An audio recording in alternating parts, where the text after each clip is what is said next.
مساء الخير، اخباركم يا رب تكونوا بخير.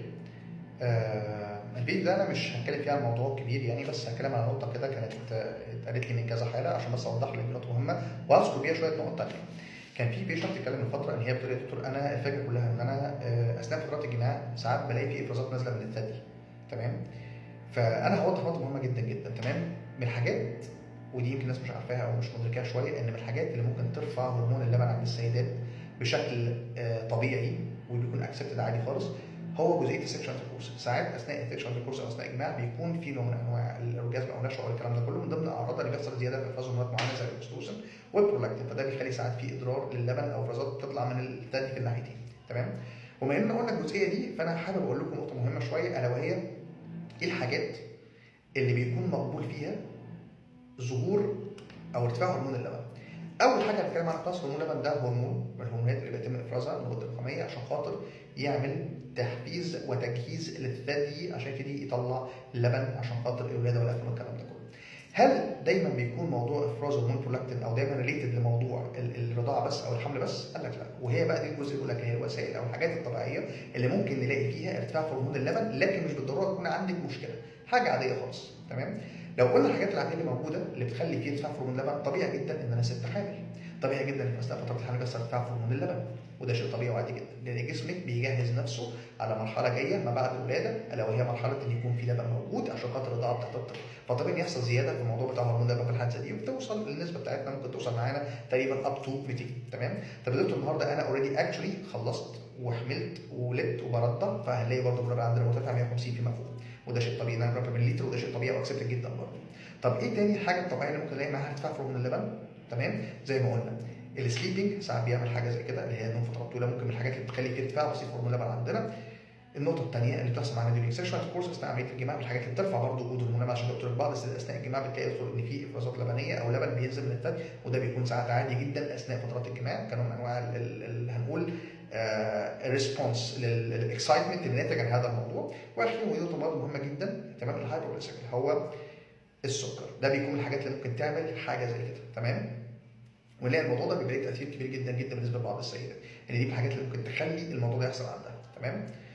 فنيجي نبص للجزء ده، وده كده بالنسبه للحاجات الطبيعيه او الحاجات العاديه المعتاده اللي ممكن نلاقيها موجوده عادي خالص وبشكل طبيعي ممكن ترفع هرمون اللبن. طب هل دي بس يا جماعه بترفع؟ قال لك لا، في حاجات ثانيه باثولوجيكال، يعني حاجات مش صح ممكن ترفع هرمون اللبن. زي ايه؟ ان يكون عندك مشاكل او شويه رباط او عندك شويه اورام صغيره سواء مايكرو او ماكرو ادينوماس موجوده في الغده النخاميه، يعني ساعات في بعض الاورام موجوده في الغده النخاميه بتفرز هرمون برولاكتين بزياده فتخلي في مشكله عندك زي اضرار لبن بشكل كبير، او الجروث هرمون انه عندك الهرمون المسؤول عن النمو والسبيكوس هرمون عندك زايد شويتين ثلاثه عن الطبيعي، بتيجي في مثل حالات الاكروميجلي مثلا او غيره. او ممكن نلاقي في ايه تاني، ان بيكون بعض الناس عندهم مشاكل فيما يخص الكلى او الكبد، دي من الحاجات اللي ممكن تعمل برضه بشكل غير مباشر ارتفاع هرمون البرولاكتين في الجسم. واخيرا ودي نقطه مهمه جدا جدا، حالات الهايبوثايروديزم، الحاجات بيكون عندها مشاكل في الغده الدرقيه. تمام. دي من الحاجات اللي مش حلوه وبترفع هرمون اللبن. احنا قلنا في حاجات طبيعيه بترفع هرمون اللبن عادي، وفي حاجات مش طبيعيه بترفع هرمون اللبن. طب يا دكتور هل دي الحاجات بس اللي بتاثر على هرمون اللبن عند الست او عند البنت؟ اقول لك لا، في حاجه ثانيه كمان. ايه الحاجه الثانيه؟ بعض الادويه. هرمون اللبن لما بيخرج في هرمون مضاد ليه مسؤول عن انه يعمل البالانس اللي هو الدوبامين. تمام. الدوبامين، تمام، او اللي هو الدوبامين. الهرمون ده اللي بيعمل البالانس بيطلع من الهايبوثالاموس من غير دخول في تفاصيل طبيه كتير. المهم ده الهرمون المسؤول عن انه يعمل توازن ما بين هرمون اللبن وانه ما يشتغلش بزياده ويعمل تحجيم ليه.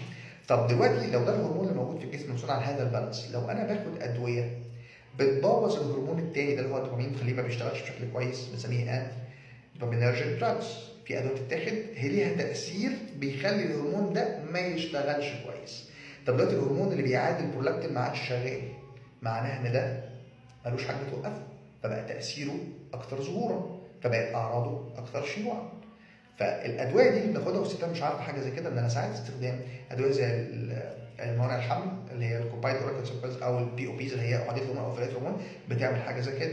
طب الناس اللي بيكون عندها ستريس ومشاكل نفسيه وبتاخد ادويه انتي ديبريسنت، الانتي ديبريسنت بتعمل برضه نفس الموضوع، بتزود هرمون اللبن عن طريق ان هي بتعادي وظيفه الدوبامين.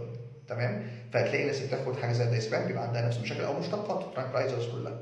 طب ايه تاني يا دكتور بيعمل حاجه زي كده برضه؟ قال لك الادويه بتاخد كانتي هايبرتنسيف دراج فيها ريزلبين والفا دوبا، دي نفسها برضه بتعادي وظيفه الدوبامين المسؤول عن انه يعمل كنترول على هرمون اللبن. يعني في ادويه ممكن تكوني بتاخديها انت مش عارفه، ادويه الجاستروبرايز، في ادويه بتاخد للمعده بتعمل نفس التاثير. واهم من الكلام ده كله ماده زي ميتوكلوبراميد اللي هو دواء زي البريمرين اللي هي مضادات القيء.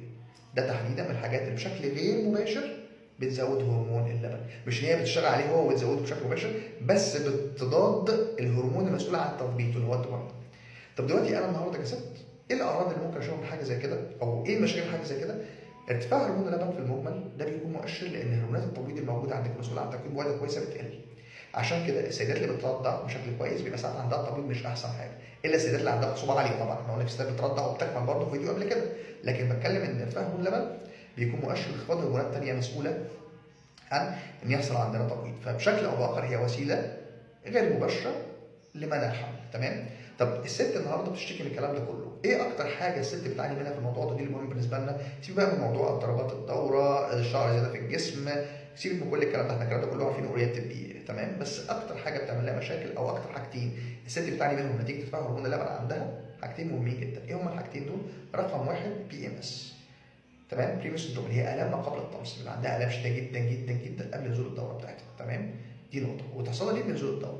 طب وايه الشق الثاني دي اللي برده مهمه جدا للسيدات بقى؟ هي ايه؟ ريكارنت ابورشن، ان الست دي ممكن يحصل لها تكرار للسقوط اكثر من مره. فمهم جدا الحالات اللي حصل لها حمل وحصل عندها سقوط، من ضمن التحاليل اللي بنعملها عشان نكونفيرم الحاله بتاعتها، احنا بعد اذنك يا فندم لو سمحتي عايزين حضرتك تعمل لنا تحليل مهم جدا الا وهو تحليل هرمون اللبن. تمام؟ ودي نقطه مهمه. طب احنا دلوقتي كل الحاجات دي خدناها. طب يا دكتور دلوقتي انا هتعامل مع ده ازاي؟ يا جماعه الموضوع بسيط. احنا بنيجي نتعامل مع ارتفاع هرمون اللبن اكورد تو ذا كوز، يعني بعمل التحاليل واشوف ايه السبب اللي رافع عندك هرمون اللبن. هل هي حاجه فسيولوجيه ولا حاجه باثولوجيكال من الحاجات اللي انا ذكرتها، ولا باخد دواء معين هو اللي عامل المشكله دي؟ عشان لو باخد دواء معين عامل المشكله دي انا هوقفه، فانا بعالج السبب. طب عالجت الكلام ده كله وستيل برضه في مشكله او في لسه هرمون بيزيد، فبضطر ادي ايه بقى؟ هرمون بيضاد حاجه زي كده على طول، زي بقى الادويه اللي بناخدها التوستميكس، نوستيفكس اللي هي الكابولين، البروموكريبتين، الباروديل، ادويه ثانيه كتير يعني فاهمه؟ ليسترويدز، كينوكولايتس، يعني مجموعه تركيبات ادويه ثانيه كتير بناخدها عشان خاطر نعالج هرمون اللبن عندنا دلوقتي. تمام؟ فاكتر واحده واكتر مشكله ودي نحطها في حسابنا دايما ان بيحصل معاها فيها تكرار ابورشن وبي ام اس سندروم بيكون موجود بكثافه وبكثره مع هذه الحاله الا وهي الهايبربروتينيا او ارتفاع هرمون اللبن عند السيدات. اتمنى يكون الموضوع لطيف وتكونوا استفدتوا منه ان شاء الله، وزي ما قلت لكم ستي في مشروع فيديوز وهتلاقوا فيها كتير ان شاء الله موجوده على التيك توك وعلى الشانل بتاعتنا على اليوتيوب.